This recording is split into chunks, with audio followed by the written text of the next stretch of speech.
اقبال نے اپنی قوم کو پیغام دیا اور بہت پیغام دیا۔ اقبال کا رشتہ قرآن سے بڑا مضبوط تھا۔ اقبال دعا کرتے تھے، اللہ جو تو نے مجھے دکھایا ہے میری قوم کو دکھا دے۔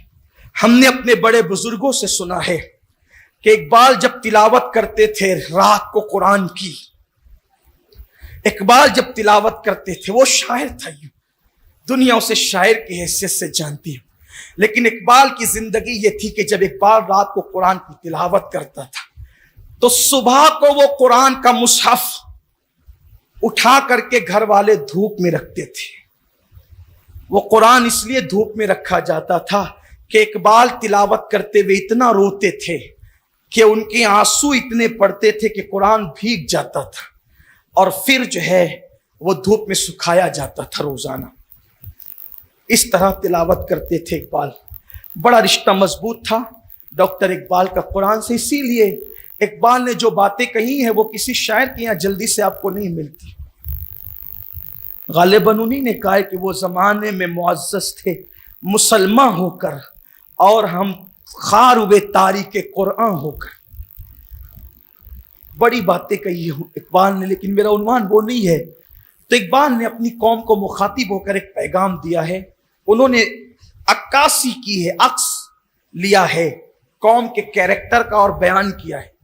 ہمارے یہاں قرآن کھولتے کب ہیں؟ قرآن کھلتا کب ہے ہمارے یہاں؟ جب کسی کو سکرات لگتی ہے، موت ہونے والی ہوتی ہے، تو بھائی بھتیجے بھانجو کہتے لو قرآن لے کر کے بیٹھو، قرآن پڑھو، سرانے سورہ یاسین پڑھو۔ کیا عقیدہ ہے آج بھی مسلمانوں کا کہ قرآن پڑھیں گے، سورہ یاسین پڑھیں گے تو اس کی برکت سے موت آسان ہو جائے گی؟ یہی عقیدہ ہے؟ بالکل پرفیکٹ عقیدہ ہے، کیونکہ حضور علیہ السلام کی حدیث ہے کہ مرنے والوں کے قریب سورہ یاسین اور سورہ رعد کی تلاوت کیا کرو، اس کی برکت سے موت آسان ہو جاتی ہے۔ اب اقبال نتیجہ نکالتے ہیں، اقبال کہتے ہیں اے میری قوم، تو نے قرآن سے مرنا سیکھا، تو نے قرآن سے جینا کیوں نہیں سیکھا؟ اس لیے کہ جس قرآن کی تلاوت کی برکت سے جب موت آسان ہو جاتی ہے تو اس تلاوت کی برکت سے کیا زندگی کی مشکلیں آسان نہیں ہو سکتی؟ موت کی مشکل زیادہ ہے یا زندگی کی مشکل زیادہ ہے؟ موت کی مشکل سے بڑی کوئی مشکل ہے ہی نہیں۔ تو اقبال کہتے ہیں جب قرآن کی برکت سے موت کی مشکل آسان ہو جاتی ہے تو زندگی کی مشکل آسان نہیں ہوتی۔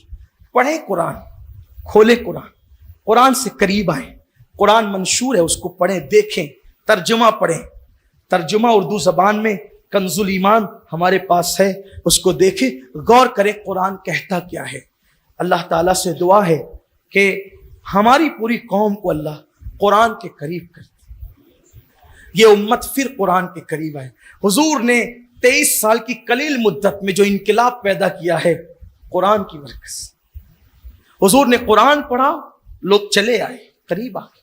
بلکہ آپ کو حیرت ہوگی، صرف میں لمبی نہیں کرنا چاہتا تھا کیونکہ دعا کے لیے آپ آئیں، لیکن دل کا درد پیش کر رہا ہوں، آپ کو حیرت ہوگی جب حضور قرآن پڑھتے تھے تو ابو جہل، ابو لہب، عتبہ، شیبہ اپنے وجود پہ کمبل ڈال کر کان لگا کے چپکے سے سنتے تھے، الگ الگ چوری چپ۔ قرآن کی یار کوئی اچھا قاری پڑھے نا قرآن، اچھا قاری، تو آنکھیں آج بھی بہتی ایمان والوں کی۔ ایمان والوں اپنا ایمان چیک کرنا ہے نا تو قرآن سننے کے بعد چیک۔ قرآن سن کے وحشت ہوتی ہے تو ڈرو کہ ایمان کا طوطا تو نہیں اڑ گیا، کیونکہ قرآن نے ایمان والوں کی شان بیان کی ہے۔ جب قرآن پڑھا جاتا ہے تو ان کا ایمان بڑھتا ہے، ان کا ایمان بڑھتا ہے، اور ایک مقام پہ فرمایا ان کی آنکھیں ابل پڑتی ہیں۔ قرآن جب پڑھا جاتا ہے تو ان کی جو ہیرو ہیروئن کو جدا ہوتے دیکھ کر ان کی آنکھیں ابل پڑتی ہے، قرآن سن کر ان کی آنکھیں کیا ابل پڑے گی؟ ہنسنے کی بات نہیں ہے یہ، ایمان تو نہیں نکل گیا دلوں سے، کفر کی دہلیز تک تو نہیں پہنچ گئے، کیونکہ ایمان والوں کی شان تو ہے کہ ان کا ایمان بڑھتا ہے، ان کی آنکھیں ابل پڑتی ہے قرآن سن کر۔ یہاں تو امام قرات لمبی کر دے تو لوگوں کو شکایت ہو جاتی ہے، بڑی لمبی پڑھ رہے ہیں آج کل امام صاحب، بڑی فرصت میں آتے ہیں۔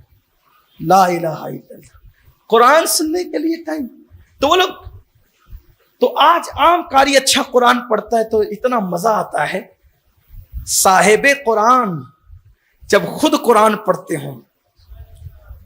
حضور کی آواز کتنی خوبصورت تھی, حضور کی آواز کتنی خوبصورت تھی.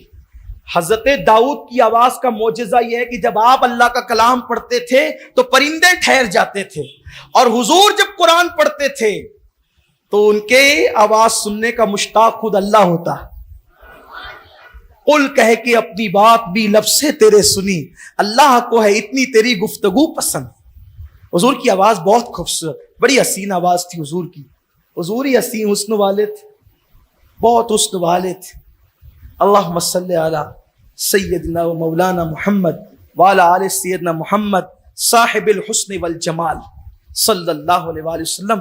صلاۃ و سلام علیکہ یا قائد الغر المحجلین صلی اللہ علیہ وآلہ وسلم. بہت حسن والے. تو وہ الگ الگ آتے تھے اور قرآن مقدس سنتے تھے اور چپکے سے پھر نکل کر جاتے بھی تھے. پھر کیا ہوا, اچانک ایک دن ایسا ہوا کہ وہ بھی جا رہا تھا, وہ بھی جا رہا تھا, وہ بھی جا رہا تھا. ان سب کے گھر قریب قریب تھے, تو آپس میں ایک دوسرے سے ٹکرا گئے, آپس میں ایک دوسرے سے ٹکرا گئے. اور ظاہر سی بات ہے وہ وہاں کے سردار لوگ تھے, ان کو تو چھپ کر کے کہیں نکلنا نہیں تھا رات کو. چھپے ہوئے کمبل ڈال کر اس حالت میں چپکے جا رہے اور ایک دوسرے سے ٹکرا گئے, اور سب اسی حالت میں. تو ایک دوسرے سے پوچھتے سچ بتا کہاں گیا تھا, وہ بولتا سچ بتا کہاں گیا تھا, بولتا سچ بتا کہاں گیا تھا. آخر کار جب ایک ہی حالت میں سب ٹکرا گئے تو پھر بولنا پڑا سچ. جھوٹوں نے سچ کہا. محمد عربی قرآن پڑھ رہے تھے, وہاں گئے تھے. تب ایک دوسرے سے کہا سچ بولو وہ کیا پڑھتے ہیں, تم نے بھی سنا, تم نے بھی سنا, تم نے بھی. اور تم لوگ پڑھے لکھے لوگ اور شاعر لوگ, شعر کہنا جانتے ہو, کیا وہ شعر ہے؟ تحریر جانتے ہو, کیا وہ کسی ادیب کا کلام ہے؟ کیا ہے؟ تو سب نے بیک زبان ہو کر کے کہا نہیں, وہ کسی انسان کا کلام نہیں ہے, وہ غیبی قوت کا کلام ہے.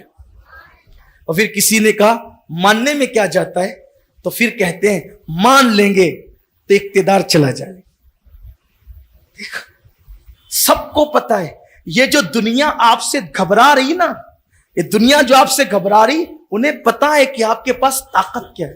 آپ کو اپنی طاقت کا اندازہ نہیں ہے, آپ کو اللہ کے کلام کی طاقت کا اندازہ نہیں ہے, آپ کو اللہ کے کلام کی قوت کا اندازہ نہیں. آؤ قرآن کو تھامو, قرآن کو زندگیوں میں شامل کرو.